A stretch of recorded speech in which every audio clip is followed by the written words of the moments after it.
Bismillahirrahmanirrahim. Assalamualaikum warahmatullahi taala wabarakatuh. Salam sehat dan salam sejahtera bagi kita semuanya. Alhamdulillahirabbil alamin, hamdan katsiran thayyiban mubarakan fik. Allahumma shalli ala sayyidina Muhammadin wa ala alihi washabihi wasallim ajmain.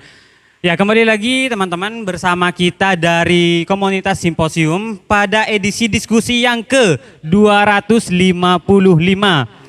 Pada materi kali ini kita menyambut bulan puasa dengan penuh berkah tentunya. Nah, pada kali ini yang kita angkat adalah Murtada Motahari atau Murtada Motahari. Tapi kalau dari filsafat barat itu biasa dikenal dengan Murtaza Motahari. Karena ini juga mengkritik filsafat barat ya. Nanti akan saya ulas meskipun materinya tentang fitrah kemanusiaan, tapi saya telah konsep sedemikian rupa agar menarik untuk didiskusikan teman-teman. Nah, beliau lahir di Fariman pada 2 Februari 1920 dan wafat pada 1 Mei 1979 karena asasinasi.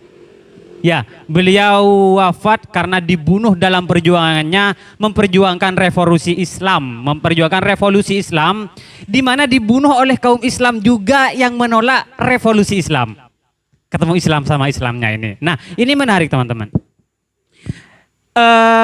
Dia tinggal di Iran, profilnya dia fokus ke filsuf, yakni ke fikih dan teologi serta filsafat. Gagasannya yakni tentang filsafat Islam dan peradaban Islam. Pemikiran utamanya yakni fitrah kemanusiaan dan manusia yang sempurna. Gitu. Nah, pengaruh pemikiran beliau itu dipengaruhi langsung oleh Ruhollah Khomeini. Khomeini aja langsung ya bacaannya ya. Dia merupakan pendiri dan pemimpin agung Republik Islam Iran pertama di Iran. Pemimpin agung Republik Islam Iran. Nah, sejarah pemikiran dari Motahari itu mulai belajar itu saat usia 12 tahun. Saat usia 12 tahun dia mulai belajar ilmu agama karena kenapa? Karena beliau merupakan keturunan dari kiai dan ulama besar di Iran saat itu. Nah, beliau itu belajar di Hauzah Ilmiah Mashhad, yakni mendalami ilmu filsafat dan ilmu dan pengetahuan rasional serta irfan, yakni tasawuf filosofis atau metamatisme.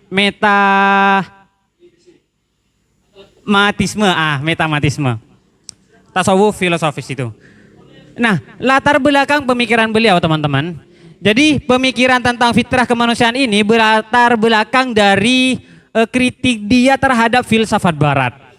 Jadi pada umur 26 saat itu beliau mempunyai minat belajar di filsafat materialisme.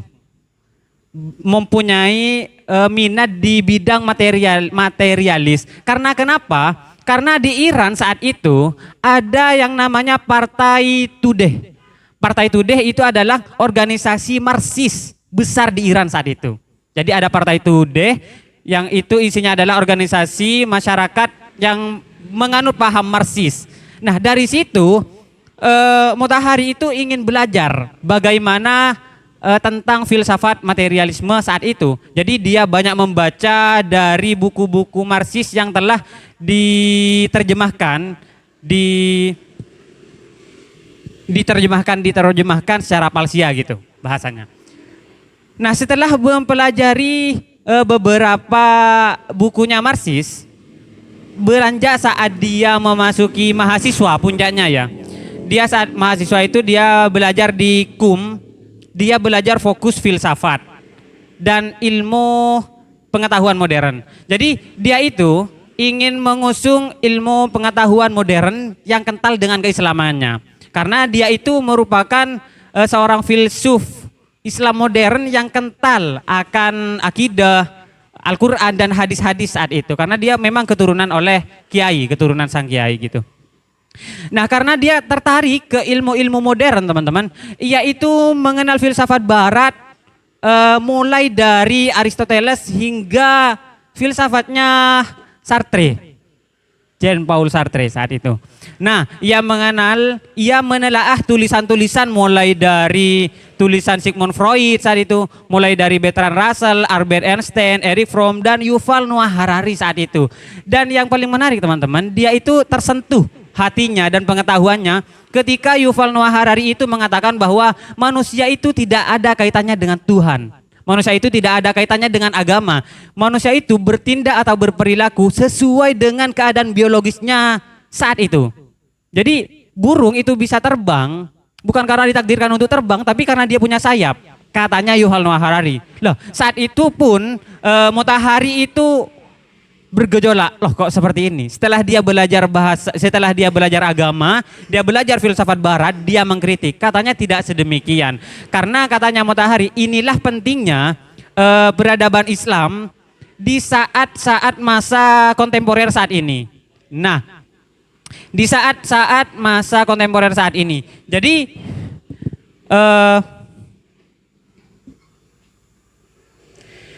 yang diusung oleh Motahari latar belakangnya dari tadi, dan dia menganalisis bahwa manusia itu katanya sebagai makhluk yang misterius. Nah itu ya, itu udah tidak asing lagi bagi kita. Karena kenapa? Manusia itu adalah makhluk yang rumit. Nah kalau dari Motahari itu manusia digolongkan menjadi dua aspek yang melebihi dengan makhluk-makhluk lainnya. Yang pertama wawasan dan yang kedua perspektif. Wawasan ini bagaimana itu manusia mengetahui apapun yang dia mau dan apapun yang dia inginkan, dia bisa mengetahui. Dan yang kedua, manusia sebagai makhluk yang perspektif. Di mana perspektifnya itu katanya manusia selain mengetahui tentang sesuatu, dia mempunyai perspektif terhadap apa yang dia ketahuinya. Itu yang membedakan manusia dengan hewan, tapi bukan itu yang akan saya bahas. Tapi bagaimana di sini manusia sebagai subjek, di mana dunia menjadi objek saat itu. Jadi dari wawasan dan perspektif tadi, manusia di situ sebagai subjek, subjektivitas dari manusia yaitu kesadaran atas pengetahuan yang dia miliki, kesadaran atas alam dan kesadaran atas yang lainnya.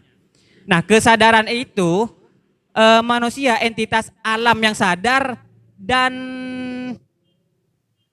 menguak potensi atas realitas yang ada di dunia. Berbeda dengan hewan, tumbuhan, jin dan yang lainnya. Mereka memang sadar atas entitas di alam semesta, tapi dia tidak punya hasrat untuk mengungkap realitas yang ada di dunia saat itu. Nah, itu bedanya manusia.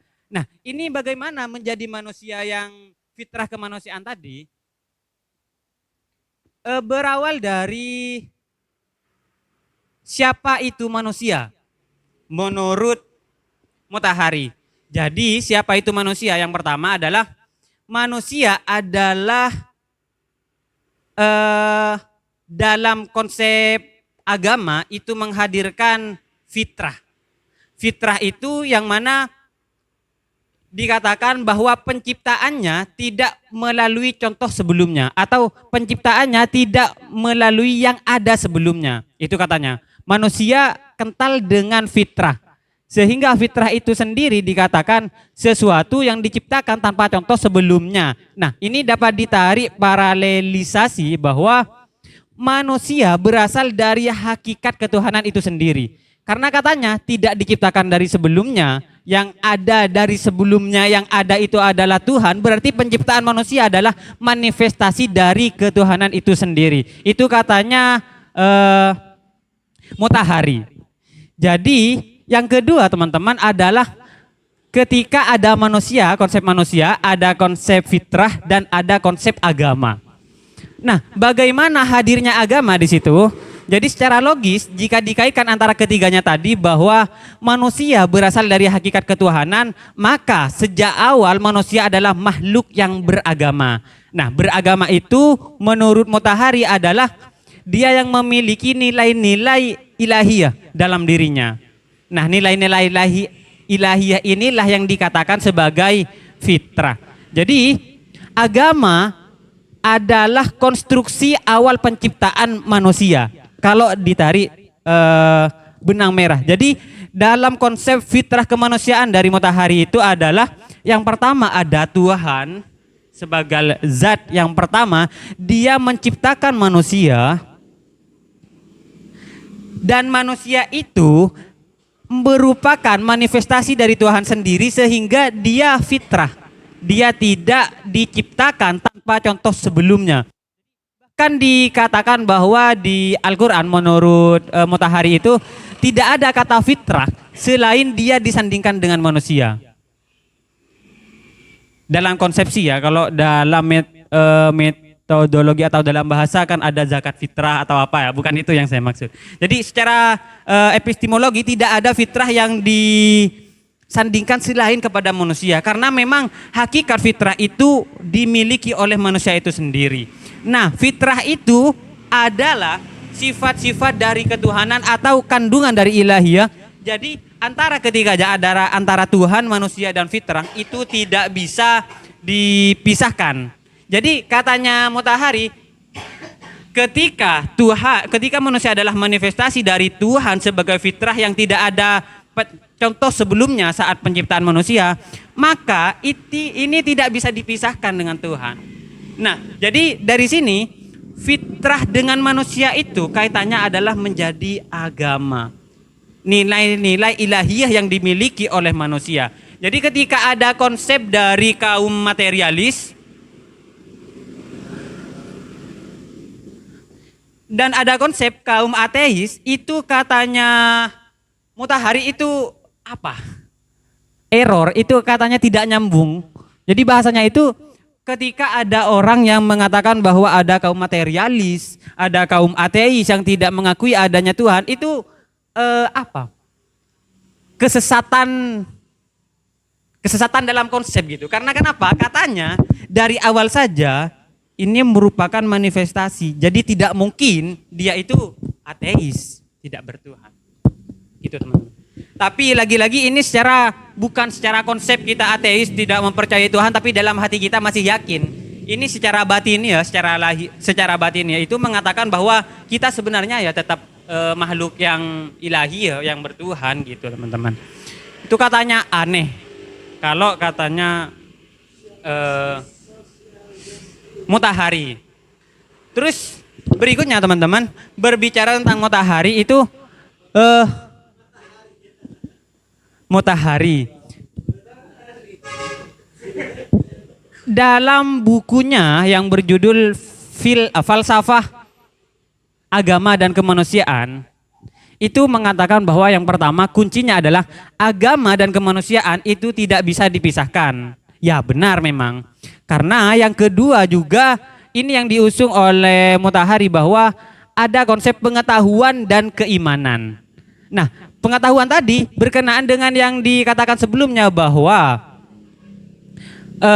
pengetahuan itu berkaitan dengan wawasan manusia dan yang kedua keimanan itu berkaitan dengan perspektif. Jadi yang ingin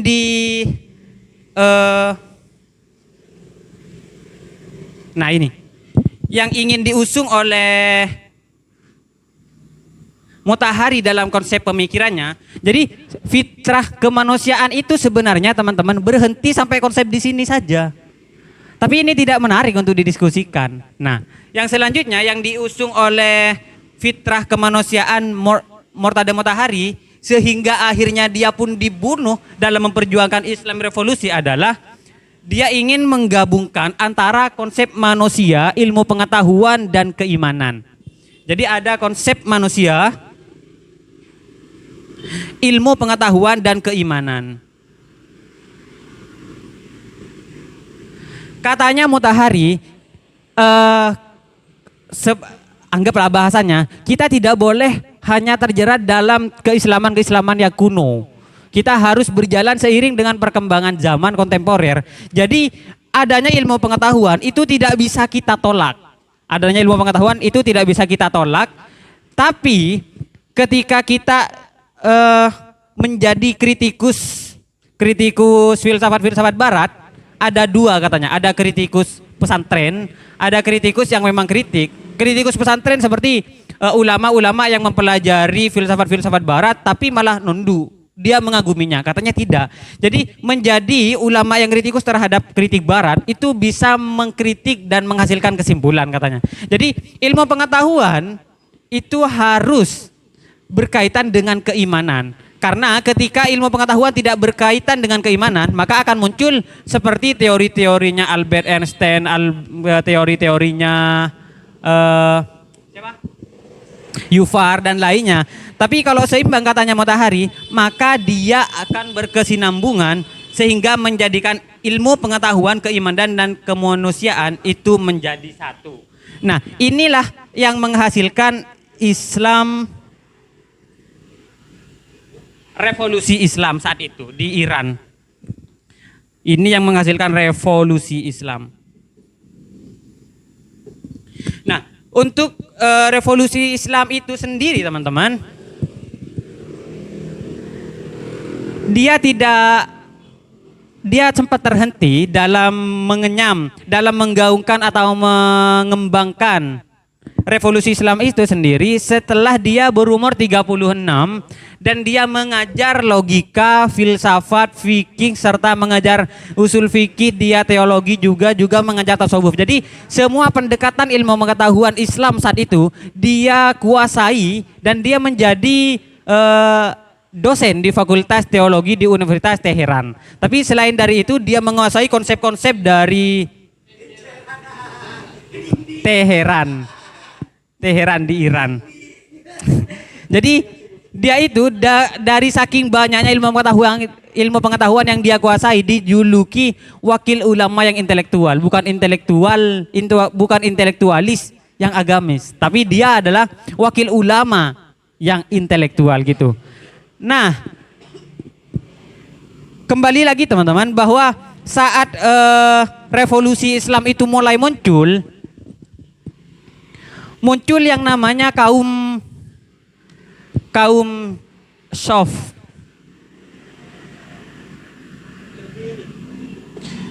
Muncul yang namanya kaum Sof. Nah, kaum Sof di sinilah yang menolak revolusi Islam. Karena kenapa? Katanya ketika ada revolusi Islam, ketika ada ilmu pengetahuan yang berhubungan dengan keimanan, maka dia akan menggoyahkan Islam katanya. Jadi dia itu ditolak.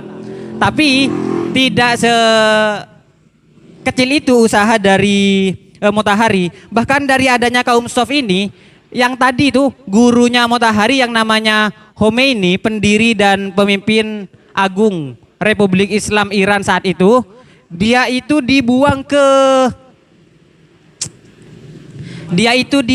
Turki. Dia itu sampai dibuang ke Turki karena dia sama Motahari itu sekongkol untuk melakukan revolusi Islam gitu di Iran saat itu.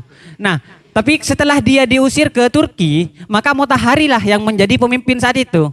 Nah, ketika dia menjadi pemimpin, dia mendirikan Husainiyah Irsyad sebagai markas kebangkitan intelektual Islam melalui gerakan politik Islam saat itulah.